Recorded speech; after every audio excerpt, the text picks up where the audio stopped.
అర్థం చేసుకోరు, లేకపోతే ఈ కుటుంబ భారం నుంచి బయటికి వెళ్ళిపోతే బాగుండు, ఈ బంధంలోంచి తెగిపోతే బాగుండు. ఎందుకంటే అవతల వాళ్ళ ప్రవర్తన బట్టి మన ప్రేమ విధానం కూడా మారిపోతుంది. ఇంకో విషయం చెప్పనా, నీ ప్రవర్తన ఎట్లా ఉన్నా కానీ, నువ్వు ఎంత దూరంగా ఉన్నా కానీ ఎప్పుడు దేవుడు ప్రేమలో లోపం ఉండదు. తక్కువ కాదు.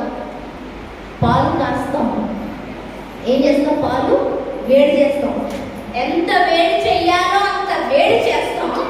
తర్వాత తీసుకొచ్చి స్టవ్ బంద్ చేసి మనం పక్కన పెడితే ఒక పావు గంట తర్వాత 20 నిమిషాలు